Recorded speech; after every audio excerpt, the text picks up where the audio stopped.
కీర్తన గ్రంథము 21వ అధ్యాయము 4వ వచనము ఒక తీయండి. 27వ కీర్తన 4వ వచనాన్ని ఒక తీయండి. 21వ కీర్తన 4వ వచనము, 27వ కీర్తన 4. దయచేసి వీలైన వారందరూ కూడా మీరు తప్పకుండా రాసుకోవడం మంచిది. చదవండి. ఆయుష్ నిమ్మని అతడు నిన్ను వరమడగగా నీవు దానిని అతనికి అనుగ్రహించి ఉన్నావు. సదాకాలము నిలుచుండు. దావీదు ఏమడిగాడంట? ఆయుష్ నిమ్మని నేను అడగగా అతడు దేవుడు ఏం చేశాడంట? దీర్ఘాయుష్ చేత దేవుడు అతన్ని తృప్తిపరిచి ఉన్నాడు. దేవుడు స్తోత్రం. హల్లెలూయా. మనము కూడా దేవునికి సన్నిధానంలో ఎన్నో అడుగుతా ఉంటుంటాం. అన్ని దేవుడు అనుగ్రహించడే కానీ కొన్ని విషయాలు తక్షణమే దేవుడు మనకు అనుగ్రహిస్తూ ఉంటాడు. అయితే దావీదు లేక అతడు వరబడిగాడు. ఏ వరబడిగాడు? అయ్యా నాకు ఆయుష్ని అయ్యా ఎక్కువ కాలం బ్రతకాలి, ఎక్కువ కాలం జీవించాలి, మరికొద్ది ఇప్పుడున్నటువంటి వయసు కన్నా ఒక 10 సంవత్సరాలు 5 సంవత్సరాలు నేను జీవించగలిగిన వరాన్ని నాకు ఇవ్వు. ఆ వరం ఇస్తే దేవుడు మనకు వరం ఇచ్చినప్పుడు, దేవుడు మనకు కృప చూపించినప్పుడు, దేవుడు మనకు అనుగ్రహించినటువంటి ఆ వరాన్ని మనము దేవుని మహిమార్థముగా మనము వాడుకోవాలి. దేవుని మహిమార్థముగా మనం వాడినప్పుడు దేవుడు ఆ వరం ఇచ్చిన దానిని బట్టి, నువ్వు దానిని ఉపయోగించిన దానిని బట్టి దేవుడిని ద్వారా మహిమపరచబడతాడు. దేవుడి స్తోత్రం చెబుదామా? వరం అడిగినప్పుడు దేవుడు వరం ఇచ్చున్నాడు. 27వ వచనము, 27 కీర్తన 4వ వచనంలో ఒకటి చదవండి. యెహోవా యొద్ద ఒక వరం అడిగితిని. ఒక వరం అడిగాను. ఏ వరం అడిగాడు? ఆయుష్ నిమ్మని వరం అడిగాడు. ఏ వరం అడిగింది? దేవుని దగ్గర ఒక వరం అడిగాడు. ఏంటి వరము? దేవా నాకు ఆయుష్ కావాలి, నాకు లాంగ్ లైఫ్ కావాలి, ఆ దీర్ఘాయుష్ కావాలి. ఆ దీర్ఘాయుష్ని దేవుడు ఇచ్చిన తర్వాత ఆ వరమును మళ్ళీ ఇక్కడ ఏం చేస్తున్నాడంట? వెతుకుచున్నాడు. చదవండి. యెహోవా ప్రసన్నతను చూచుటకును ఆయన ఆలయములో ధ్యానించుటకును నా జీవిత కాలమంతా కూడా యెహోవా మందిరములో నివసించగోరుచున్నాను. That was his goal. ఎందుకు వరం అడిగాడు? ఎందుకు దేవుని యొద్ద నుండి వరం అడగడానికి కారణం ఏంటి? ఎందుకు దేవుని సన్నిధానంలో ఎక్కువ కాలం జీవించాలి? ఎందుకు ఆరోగ్యవంతుడిగా ఉండాలి? ఎందుకు సుఖవంతమైన జీవితం కావాలి? ఎందుకు శ్రేయస్కరమైనటువంటి ఆశీర్వాదముతో కూడినటువంటి జీవితాన్ని దేవుడు మనకు ఎందుకు ప్రసాదించాలంటే, ఒకవేళ నువ్వు అడిగిన ఆ యొక్క ఆయుష్ను దేవుడు ఇచ్చినప్పుడు, దేవుడు నువ్వు అడిగినటువంటి ఆశీర్వాదమును దేవుడు నీకు ఇచ్చినప్పుడు, లేకపోతే నువ్వు ఈ హృదయంలో ఉన్నటువంటి ఏ కోరికనైతే అది దేవునికి అనుకూలమైన కోరిక నువ్వు దేవుని చేత పొందినప్పుడు, ఆ కోరికను ఇచ్చినప్పుడు, ఆ కోరిక నెరవేర్చినప్పుడు, ఆ కోరికను నువ్వు జీవిత కాలం అంతా కూడా దేవుని స్తుతించడానికి ఉపయోగించాలి. హల్లెలూయా. సో ఆ వరమును వెతుకుతున్నాడంటే ఏమని వెతుకుతున్నాడు? యెహోవా ప్రసన్నతను చూడాలి. That was his Dzire. ఏంటి దావీదుకు కోరిక? ఏంటి? దేవా నువ్వు నాకు ఆయుష్ ఇచ్చావు, నాకు ఇచ్చిన ఆయుష్ను బట్టి, నాకు ఇచ్చిన బలమును బట్టి, ఇదిగో నేను సొంతగా నేను ఏదో వాళ్ళు 2 ఇల్లు కట్టుకుంటాను, లేకపోతే ఏదో ఆస్తిని సంపాదించుకుంటాను, లేకపోతే నా బలాన్ని నా కుటుంబానికి నేను ఖర్చు పెడతాను, లేకపోతే నాకు ఆరోగ్యాన్ని దేని కొరకు నేను ఖర్చు పెడతాను అన్నట్లా. నాకు ఇచ్చినటువంటి ఈ యొక్క ఆయుష్ కాలము, నాకు ఇచ్చినటువంటి ఈ యొక్క దీర్ఘాయుష్ని, నాకు ఇచ్చినటువంటి ఈ బలాన్ని, ఈ కృపను నేను దేవుని సన్నిధానంలో దేవుని ప్రసన్నతను చూడాలి. ఏం చూడాలంటున్నాడండి? దేవుని ప్రసన్నతను నేను అనుభవించాలి. ఈ యొక్క శ్వాస జీవితము, లేకపోతే నాకు ఇచ్చినటువంటి ఈ యొక్క లేకపోతే నాకు ఇచ్చినటువంటి దీర్ఘాయుష్ను, లేకపోతే నాకు ఇచ్చినటువంటి జీవిత ప్రమాణాన్ని నేను నా దేవుని యొక్క సన్నిధిని అనుభవించాలి. నా దేవుని సన్నిధానంలో నా జీవితాన్ని ఖర్చు చేయాలి. దేవుని సన్నిధానంలో నేను ఆనందించాలి, లేక దేవుని సన్నిధానంలో నేను సంతోషించాలనేది దావీదు యొక్క ప్రధానమైనటువంటి ఆలోచన. ఈ రోజున దేవుడు మనకు అనుగ్రహిస్తున్నటువంటి కృప, ఆయన మనకు అనుగ్రహిస్తున్నటువంటి ఆయుష్, దేవుడు మనకు అనుగ్రహించినటువంటి యొక్క జీవిత కాలాన్ని దేని కొరకు మనం ఉపయోగిస్తున్నాము. దేవుని ప్రసన్నతను చూడాలని, లేకపోతే నా జీవిత కాలం అంతా కూడా నా దేవుని మందిరములో నివాసం చేయాలి, నా జీవిత కాలం అంతా కూడా నేను దేవుని స్తుతించాలి, దేవుని ఆరాధన చేయాలి, దేవుని గణపరచాలి, దేవుని కొరకు సాక్ష్యం ఇవ్వాలి, దేవుని ప్రేమను వెల్లడపరచాలి, దేవుని ప్రేమను అనేక మందికి పంచిపెట్టాలి, దేవుని కొరకు గొప్ప గొప్ప కార్యాలు చేయాలని ఒక ఆలోచన కలిగి మనము జీవిస్తున్నామా? లేదు, చాలా మంది మనము అడిగేది ఏంటంటే, నేను నా కుటుంబం కొరకు ఒక 5 సంవత్సరాలు బ్రతకాలండి. ఎందుకు 5 సంవత్సరాలు బ్రతకాలి? ఎందుకు నువ్వు 10 సంవత్సరాలు బ్రతకాలంటే చాలా మంది చాలా రీతిగా మాట్లాడదు. ఇంకా నా బిడ్డలు జాబ్లోకి రాలేదండి, ఇంకా నా బిడ్డలకు పెళ్లి జరగలేదండి, ఇంకా నా బిడ్డలు ఇంకా చదువుతున్నారండి, వారి కోసం నేను ఒక 10 సంవత్సరాలు బ్రతకాలండి. అంటే చాలా మందికి అనారోగ్యాలు ఉన్నాయి, చాలా మందికి ఏమేమో కాంప్లికేషన్స్ ఉన్నాయి. వాటన్నిటి బట్టి డాక్టర్ దగ్గరికి వెళ్ళినప్పుడు వారి యాతన ఏంటి, వారి ఆలోచన ఏంటి, వారి యొక్క ప్రశ్న ఏంటి, వారి కోరిక ఏంటంటే, నా కుటుంబం కొరకు 10 సంవత్సరాలు బ్రతకాలి, నా బిడ్డల కోసం 10 సంవత్సరాలు బ్రతకాలి, వారికి పెళ్లిళ్ళు చేస్తే నేను ఆయనకి చచ్చిపోయినా పర్వాలేదు, నా వారికి ఉద్యోగం వస్తే నేను ఆయనకి చచ్చిపోయినా పర్వాలేదు, వారికి ఒక స్టేటస్ లో వచ్చేస్తే, ఒక ఉన్నతమైన స్థితిలోకి వస్తే అప్పుడు నేను చనిపోయినా పర్వాలేదండి. అరే, దేవుడు నీకు ఇచ్చిన ఆయుష్ దానికోసం కాదండి. నీకు ఇచ్చిన ఆయుష్ నీ బిడ్డల కోసం బ్రతకమని కాదు నీకు ఇచ్చేది, నీ కుటుంబం కోసం బ్రతకమని కాదు నీకు ఆరోగ్యం ఇచ్చేది. నీకు ఆరోగ్యం ఇచ్చేది, నీకు ఆశలు ఇచ్చేది, నీకు ఎడల కృప చూపిస్తున్నది నీ బిడ్డల కోసమో, లోకము కోసమో, లోకములో ఉన్న ఆశల కోసమో, లోకములో ఉన్న దీవుల కోసమో, లోకములో ఉన్నటువంటి ఆశీర్వాదముల కోసమో కాదు బ్రతకమనేది. నీవు ఎందుకు ఈ లోకములు బ్రతకాలంటే, నేను దేవుని సన్నిధానంలో ఒలివ మొక్క వలె బ్రతకాలి, దేవుని సన్నిధానంలో నేను ఫలించే కొమ్మగా ఉండాలి, దేవుని సన్నిధానంలో దేవుని ప్రసన్నతను చూస్తూ, దేవుని ప్రసన్నతను అనుభవిస్తూ, దేవుని సన్నిధానం దర్శన భాగ్యములను చూస్తూ, దేవుని స్వరము వింటూ నా కాలాన్ని ముగించాలి. That was your goal. అది నీ కోరిక ఉండాలి, అది నీ ఆలోచన ఉండాలి. నేను ఈ రోజున అడుగుతూ ఉన్నాను, ఇంక్లూడ్ మై సెల్ఫ్, అందరూ ఈ ప్రశ్న వేసుకోవాలి. దేవుడు నీకు ఇచ్చిన ఆయుష్ను, దేవుడు నీకు ఇచ్చిన దీర్ఘాయుష్ను, దేవుడు నీకు ఇచ్చిన ఆరోగ్యాన్ని దేని కొరకు ఉపయోగిస్తున్నావు?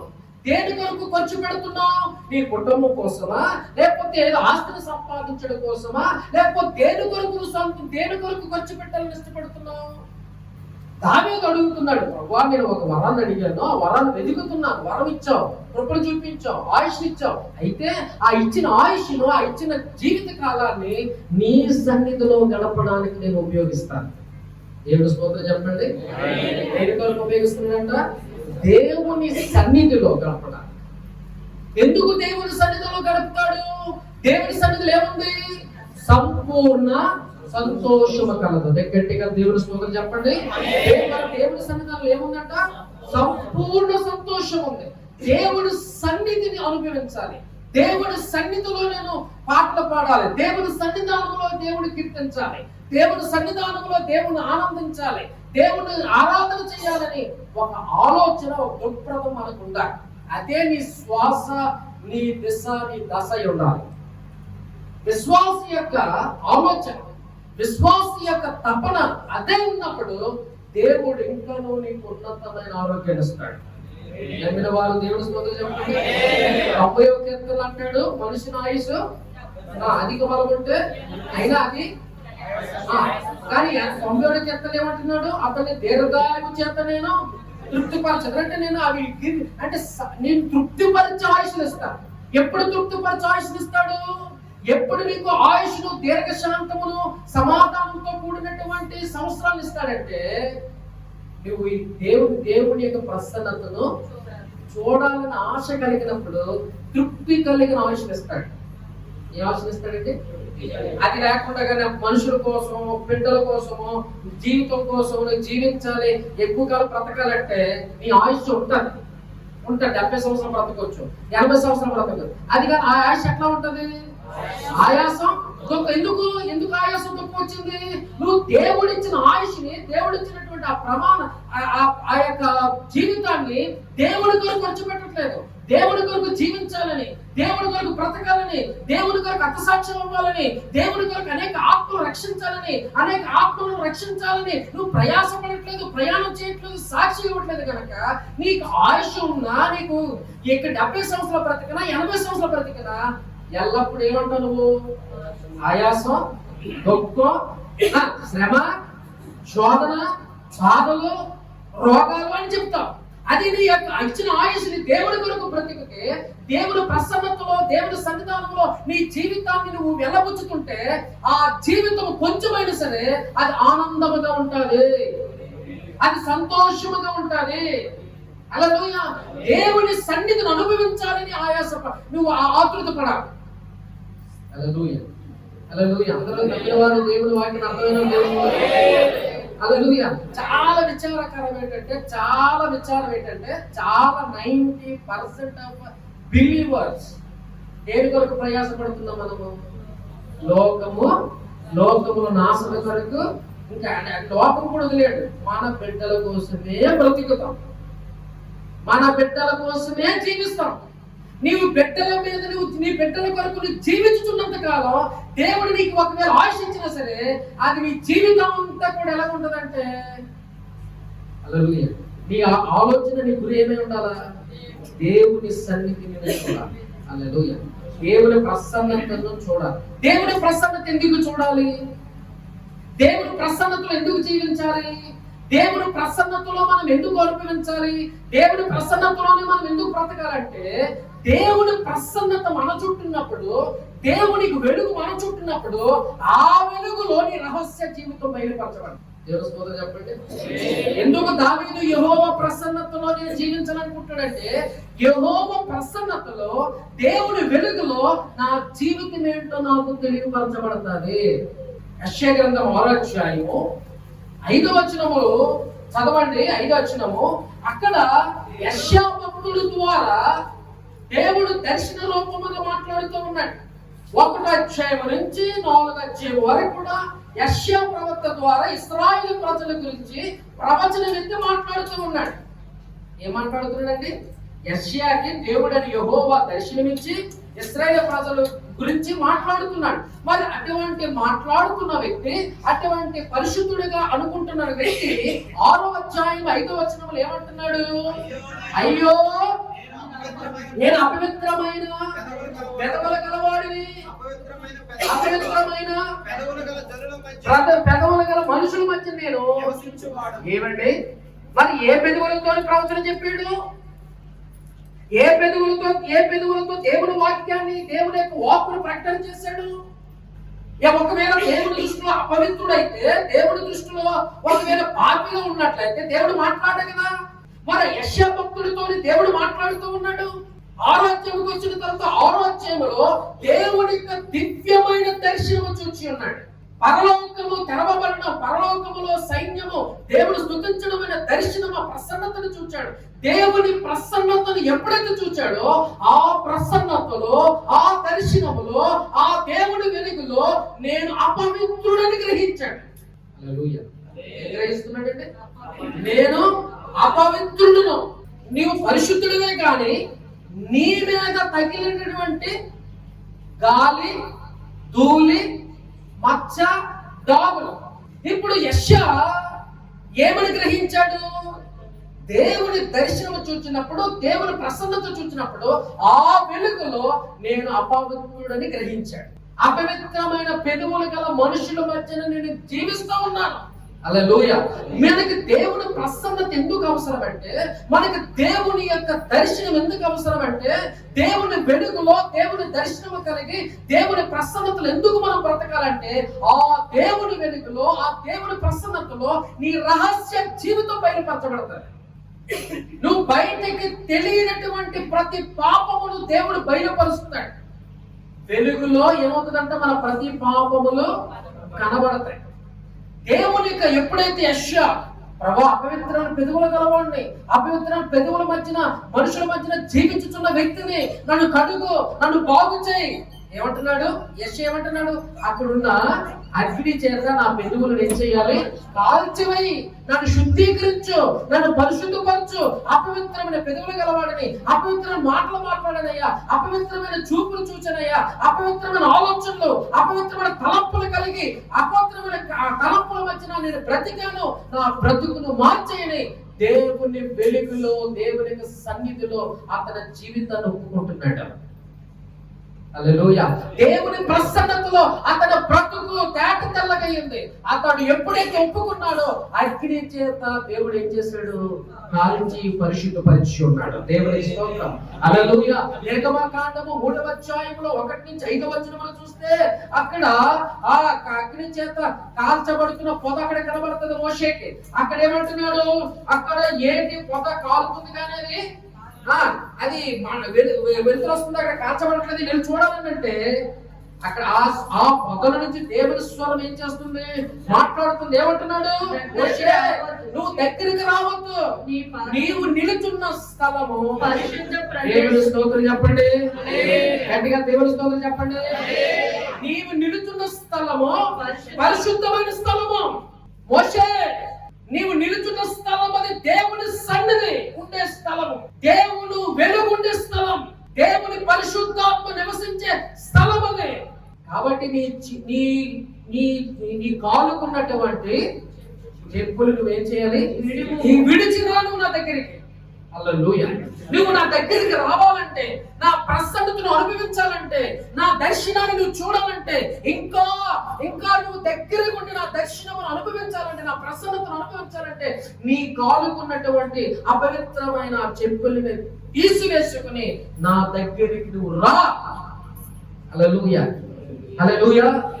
ఈ రోజున దేవుని ప్రసన్నత లేకపోతే, దేవుని దర్శనం నీకు కలగకపోతే, దేవుని ప్రసన్నత కలిగే అనుభవంలోనికి నువ్వు రాకపోతే, దేవుని దర్శనం కలిగే అనుభవంలోనికి రాకపోతే, నీ యొక్క జీవితంలో ఏ పాపము కూడా కానరాదు. నీవు ఏ స్థితిలో ఉన్నావో, ఏ పరిస్థితిలో ఉన్నావో, ఏ జీవితంలో జీవిస్తున్నావో ఆ జీవితంలో నీవు కనుమరుగైపోతుంటది. ఎందుకంటే దేవుని వెలుగులో నీ రహస్య జీవితంలో కనబడాలంటే దేవుని ప్రసన్నత నీకు కంపల్సరీగా కావాలి. మోషే వెంటనే చెప్పులు తీసి కాలుతున్న ఆ పొద దగ్గరికి వెళ్ళాడు. ఆ పొదలో నుంచి మోషేతో మాట్లాడుతూ ఉన్నాడు. 3వ అధ్యాయం 4వ అధ్యాయం 2 అధ్యాయాలు దేవుడు మాట్లాడాడు. 2 అధ్యాయాలు మాట్లాడుతున్నటువంటి ఇంచుమించు గంట అవ్వచ్చు, 2 గంటలు అవ్వచ్చు, 3 గంటలు అవ్వచ్చు, లేకపోతే ఒక రోజంతా అయ్యొచ్చు. అంత దినాలు దేవుడు ఆ యొక్క పొదల నుంచి దేవుడు మాట్లాడుతూ ఉన్నాడు. ఒక మనుషుడితో మాట్లాడు రీతిగా దేవాతి దేవుడితో వచ్చి మోషేతో మాట్లాడుతూ ఉంది. మోషే అప్పటి వరకు ఏమనుకుంటున్నాడు? నేను పరిశుద్ధుడు అనుకుంటున్నాడు, నేను బాగానే ఉన్నాను అనుకుంటున్నాడు. దేవుడి స్వరం విన్నప్పుడు అతని జీవితము అపవిత్రమైనదని తెలుసుకోగలిగాడు. ఈ రోజున దేవుని సంగమా, దేవుని యొక్క బిడ్డలారా, దేవుని దర్శనం మీకు ఎందుకు కావాలంటే, దేవుని ప్రసన్నతలో ఎందుకు నిలబడాలంటే, నీ రహస్య జీవితం ఏంటో తెలియపరచబడాలంటే నువ్వు దేవుని సన్నిధి తప్పక అనుభవించాలి. దేవుని దర్శనము కావాలని కోరుకోవాలి. నాయనా, నీ సన్నిధిలో నా పాపములను నేను బయలుపరిచితే ఆ పాపములు ఒప్పుకునే కృప నాకు కలిగిన. 51 అధ్యాయంలో 51 కీర్తన అంటాడు, ప్రభువా నీ సన్నిధి నా నుండి ఎందుకు తీసివేయకంటున్నాడు? ఎందుకు తీసివేయకంటున్నాడు? దేవుడి సన్నిధిలో ఉంటే నా జీవితం ఏంటో నాకు అర్థమవుతుంది. పరిశుద్ధాత్మ దేవా, నా యొక్క నుండి తొలగిపోవద్దు, నన్ను త్రోసివేయొద్దు, నీ పరిశుద్ధాత్మ నా యొక్క నుండి తీసివేయొద్దు. ఒకవేళ నాలో నీ పరిశుద్ధాత్మ లేకపోతే, నాలో నీ సన్నిధి లేకపోతే, నాలో నీ వెలుగు లేకపోతే, నీ నిత్య పరిశుద్ధత నాలో ఉండదయ్యా. నాలో నుంచి ఏమి ఉండాలి? నాలో నుంచి ఏం తీసివేయొద్దు? నీ సన్నిధిని తీసివేయొద్దు. పరిశుద్ధాత్మ దేవుడు నా నుండి తొలగిపోవద్దు. పరిశుద్ధాత్మ దేవుడు లేకపోతే, నీ సన్నిధి నాతో లేకపోతే, నేను ఏ స్థితిలో ఉన్నానో, ఏ పరిస్థితిలో ఉన్నానో అది నాకు తెలియదు. మన క్రైస్తవులు అందరూ చిక్కులు పెట్టే పాపాలేంటి? సులువుగా పెద్ద పాపాలు కాదు, చిన్న చిన్న పాప, చిన్న చిన్న దోషాలు, చిన్న చిన్న అపవిత్రతలు, చిన్న చిన్న అపవిత్రతలు దాచుకుంటుంటాం, చిన్న చిన్న పాపాలు మనం దాచుకుంటుంటాం, చిన్న చిన్న అతిక్రమాలు మేము దాచుకుంటుంటాం. కానీ దేవుని సన్నిధానికి ఎలా వచ్చేస్తాం? మనము చాలా ధైర్యంగా వచ్చేస్తుంటాం, దేవుని సన్నిధిలో పాట పాడేస్తుంటాం, ఆరాధన చేసేస్తుంటాం, దేవుని ఎదురు భక్తులుగా, దేవుని ఎదురు పరిశుద్ధులుగా మనం ప్రవర్తిస్తుంటాం. కానీ నీ రహస్య జీవితము తేట తెల్లగా నీకు కనబడాలంటే నీవు దేవుని దర్శనం తప్పకుండా పొందాలి. యెషయా ప్రవక్తనండి, యెషయాను వాడుకున్నాడు లేదా? కానీ యెషయా వాళ్ళ ఆరాధ్యంలో ఏం చూస్తున్నాడు? దేవుని దర్శనం చూసినప్పుడు ఆ దర్శనంలో అతడు అపవిత్రుడిని గమనించి ఉన్నాడు. చూడండి, యెహోషువ గ్రంథం 5వ అధ్యాయం 21వ వచనం అనుకుంటాను. అక్కడ ఖడ్గము చేత పట్టుకొని నిలవబడినటువంటి దేవుని దూత అతనికి ప్రత్యక్షమైంది. అతను ప్రత్యక్షమైనప్పుడు యెహోషువతో అంటున్నాడు, యెహోషువ అంటున్నాడు, ఇదిగో నువ్వు నా పక్షమును నిలబడిన వాడువా, లేకపోతే శత్రు సైన్యం ప్రక్షణమా నిలబడిన వాడవని మాట్లాడుతున్నాడు. చూడండి, మా పక్షముగా నున్నవాడవా, మా విరోధుల పక్షముగా నున్నవాడవా అని అడగగా అతడు కాదు, యెహోవా సేనాధిపతిగా నేను వచ్చి ఉన్నాను. యెహోషువ నేల పట్టుకు సాగిలపడి నమస్కారము చేసి నా ఏలినవాడు తన దాసునికి సెలవిచ్చినది ఏమని అడిగాను. అందుకు యెహోవా సేనాధిపతి, నీవు నిలిచి ఉన్న ఈ స్థలము పరిశుద్ధమైనది, నీ పాదరక్షకులను తీసివేయమని యెహోషువతో చెప్పగా దేవదూత కనబడింది. దేవదూత కనబడినప్పుడు అతడు మాట్లాడడం ఏమిటి? ఫస్ట్ నీవు ఎవరి పక్షాన్ని ఉన్నట్టే నేను దేవుడి పక్షాన్ని ఉన్నానని చెప్పాడు. అయితే ఇంకా మాట్లాడాలి, యెహోషువతో ఇంకా మాట్లాడాలంటే నువ్వు ఎలా ఉన్నావు? నీ కాళ్ళకి ఏమున్నాయి? చెప్పులు ఉన్నాయి. అవి ఏం చెయ్యాలా? యెహోషువ దేవుని ఎదుట ఏం పడ్డాడు? సాష్టాంగపడ్డాడు, సాగిలపడ్డాడు. సాగిలపడినా సరే ఏమంటున్నాడు? నీ కాలుకు ఉన్నటువంటి ఆ చెప్పులు నువ్వేం చేయాలి? తీసివేయాలి. చెప్పులు దేనికి సాదృశ్యము?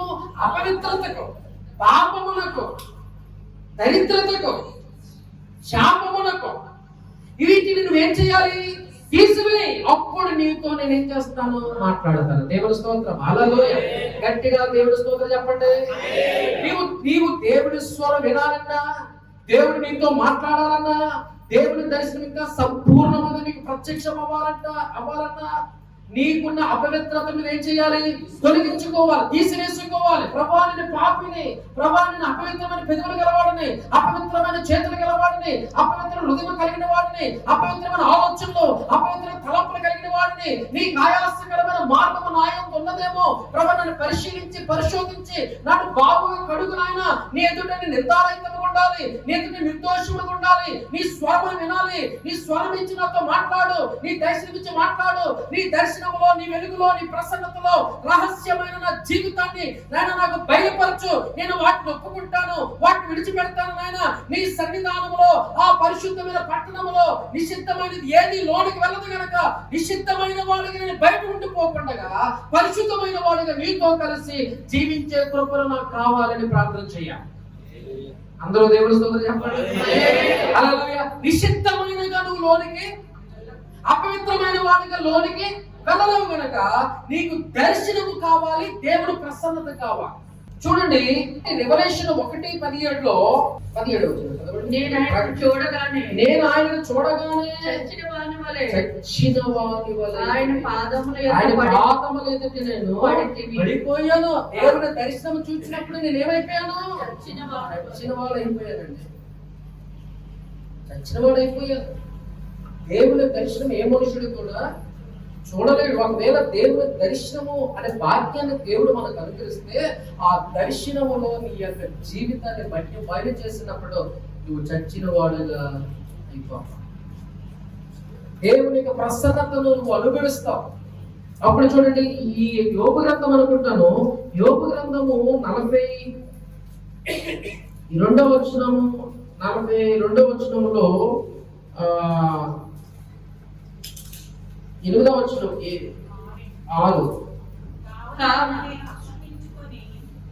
5వ వచనం చదవండి. వినికిడి చేత కూర్చున్న వార్త నేను వింటిని, ఇప్పుడు నిన్ను చూచుచున్నాను.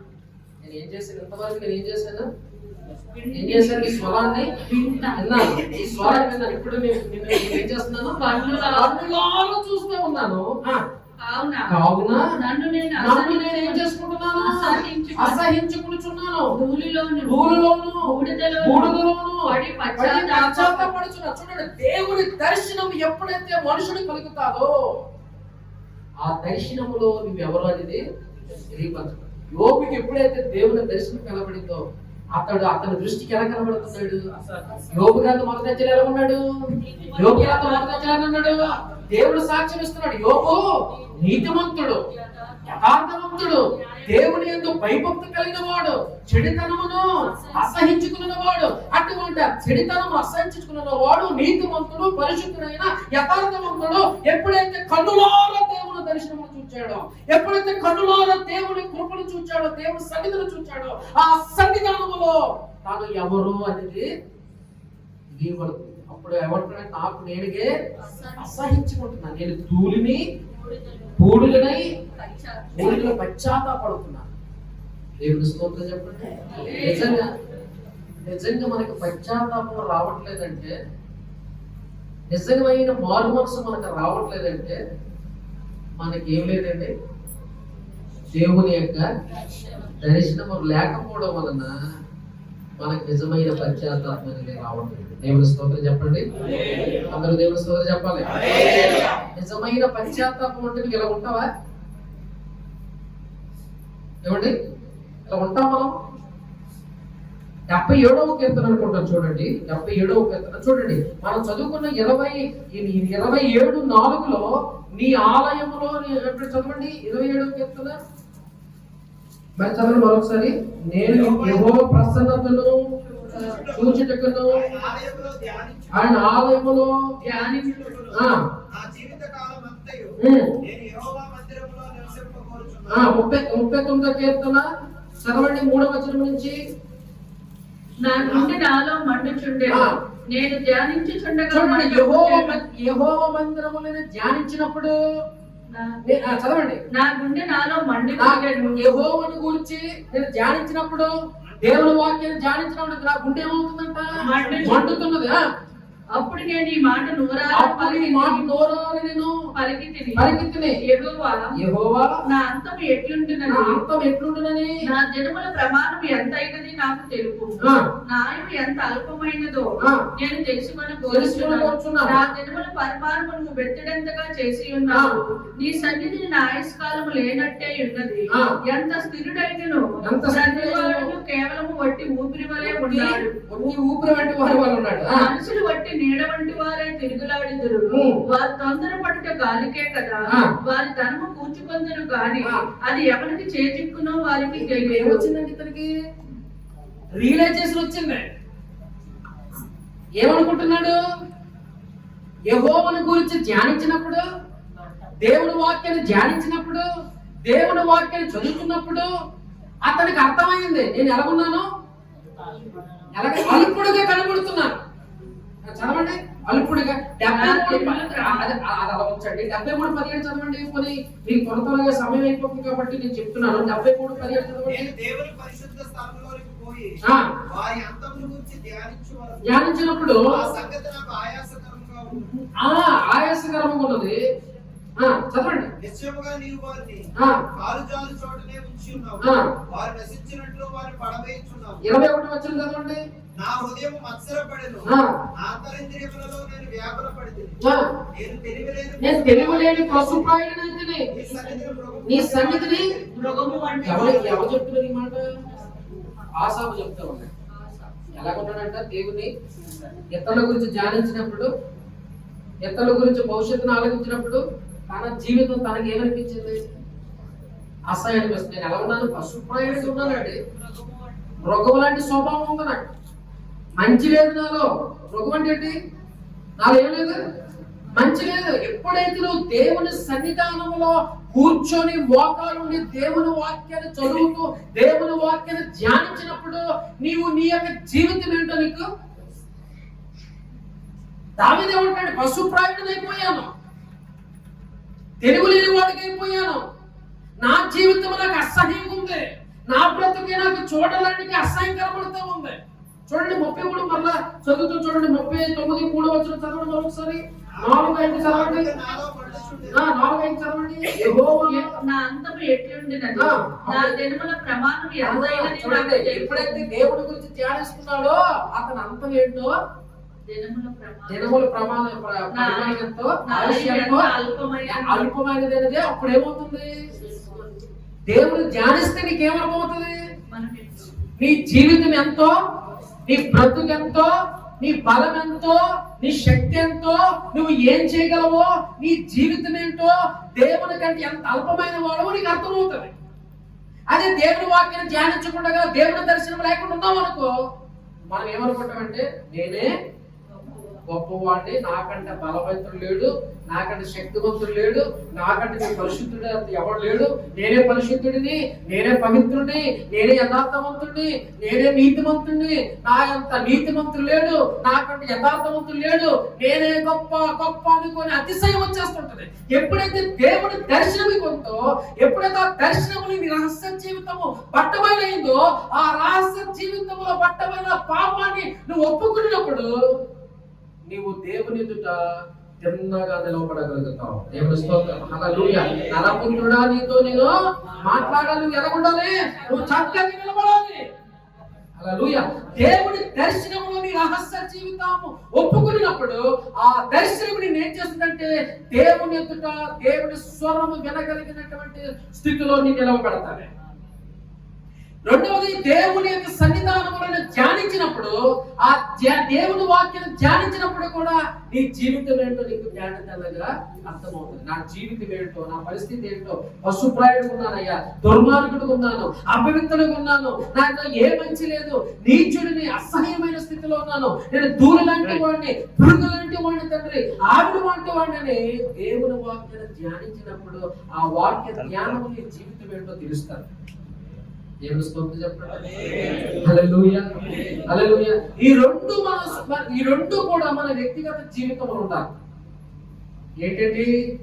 ఒకటి, దర్శనం చూడాలి, దేవుని ప్రసన్నతను మనం అనుభవిస్తూ దేవుని దర్శనం అనుభవిస్తున్నప్పుడు. రెండవది, మనం దేవుని వాక్యాన్ని ధ్యానించినప్పుడు నువ్వు క్రైస్తవుడిగా బలమైన సాధనముగా నువ్వు నిలబడడానికి అవకాశం ఉంది. దేవుని స్తోత్రం చెప్పండి. హల్లెలూయా. అందరూ దేవుని స్తోత్రం చెప్పండి. ఎప్పుడైతే దేవుని దర్శనములు లేకుండా పోతుంటారో, నువ్వు దేవుని మందిరానికి ఎన్నో సంవత్సరాలు రావచ్చు, దేవుని మందిరములు గడపచ్చు, దేవుని మందిరంలో పాటలు పాడవచ్చు, నువ్వు గెంతులు వేయొచ్చు, ఏదైనా చేయొచ్చు కాక, కానీ దానివల్ల నీకేముండదు. దానివల్ల ఏముండదు? నీకు ఆత్మ సంతృప్తి నీకు ఉండదు. హల్లెలూయా. ఈ ఆత్మీయ స్థితిలో నువ్వు బలముగా నిలవబడలేవు. ఎందుకంటే దేవుని దర్శనము, అందుకే అంటాడు, దర్శనము లేక నా ప్రజలు ఏమైపోతున్నారు? ఏమవుతున్నారంట? కట్టు లేక నశించిపోతున్నారు, తిరుగుతూ ఉన్నారు. అందుకే దేవుని దర్శనం మనకు కావాలంటే. అందుకే దావీదు అడుగుతున్నాడు, అయ్యా నాకు వరమియ్యు, నాకు ఒక వరమియ్యు, ఆశనియు, బలాన్నియు, కృపణియు, మరి కొంత కాలం జీవించే కృపణియ్యా. ఇచ్చిన ఆయుష్ని ఏం చేస్తున్నాడు?